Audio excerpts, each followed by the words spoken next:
Hello guys, welcome to Karunya vlogs. இன்னைக்கு நம்ம கிச்சனில் ஒரு டெசர்ட் ரெசிபி தான் பார்க்க போகிறோம். மாம்பழ சீசன்ன்றதுனால மேங்கோ புட்டிங் தான் ட்ரை பண்ண போகிறேன். வாங்க எப்படி செய்கிறதுன்னு பார்க்கலாம்.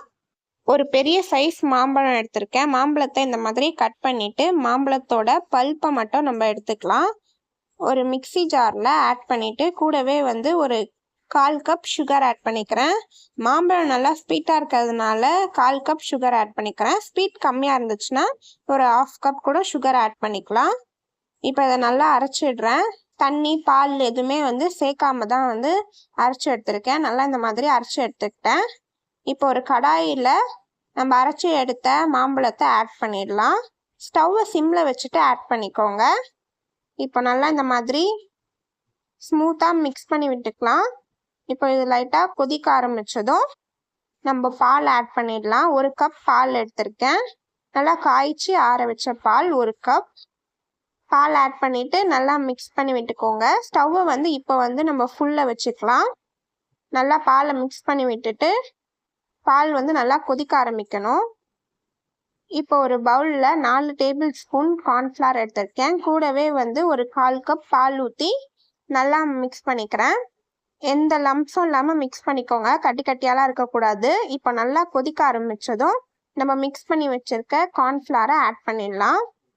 ஆட் பண்ணி நல்லா மிக்ஸ் பண்ணி விட்டுக்கோங்க. இந்த மாதிரி ஒரு விஸ்டரில் மிக்ஸ் பண்ணிக்கோங்க. கார்ன்ஃப்ளவர் ஆட் பண்ணியிருக்கிறதுனால திக்காக ஸ்டார்ட் ஆகும். கட்டி கட்டியாக ஆக விடாமல் நல்லா இந்த மாதிரி மிக்ஸ் பண்ணிக்கோங்க. நல்ல ஒரு திக்கான கன்சிஸ்டன்சி வரணும். அப்போ தான் புட்டிங் சீக்கிரமாக செட் ஆகும். அப்படி இல்லைன்னா ஃப்ரிட்ஜில் வச்சா கூட செட் ஆக லேட் ஆகும் ரொம்ப. இதான் நல்ல ஒரு பர்ஃபெக்டான கன்சிஸ்டன்சி. நல்லா இந்த மாதிரி திக்காகணும். இப்போ நம்ம ஸ்டவ் ஆஃப் பண்ணிவிட்டு இதை நல்லா ஆற வச்சுக்கலாம். நல்லா ஆற வச்சுட்டு இந்த மாதிரி ஒரு பவுலில் ஊற்றிக்கிறேன். நான் கண்ணாடி பவுலில் ஊற்ற போகிறேன். நம்ம நார்மல் சில்வர் பவுலில் கூட ஊற்றி வைக்கலாம்.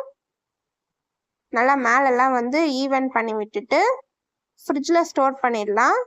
ஒரு 4 ஹவர்ஸ் ஃப்ரிட்ஜில் இருக்கட்டும். ஃப்ரிட்ஜில் தான் வைக்கணும், ஃப்ரீசரில் வைக்கக்கூடாது. இப்போ நம்ம 4 ஹவர்ஸ் கழித்து ஓப்பன் பண்ணி பார்ப்போம். 4 ஹவர்ஸ் ஆயிடுச்சு. புட்டிங் நல்லா பர்ஃபெக்டாக செட் ஆயிடுச்சு. நட்ஸ் சாப் பண்ணி ஆட் பண்ணிக்கிறேன். இப்போ நம்ம டேஸ்ட் எப்படி இருக்குன்னு சாப்பிட்டு பார்க்கலாம். டேஸ்ட் நல்லா சூப்பராக இருக்குது. நீங்களும் ட்ரை பண்ணி பாருங்கள். ட்ரை பண்ணி பார்த்துட்டு கமெண்ட் பண்ணுங்கள். உங்களுக்கு இந்த வீடியோ பிடிச்சிருந்துச்சுன்னா லைக் பண்ணுங்கள், ஷேர் பண்ணுங்கள், சப்ஸ்கிரைப் பண்ணுங்கள். பாய் பாய்.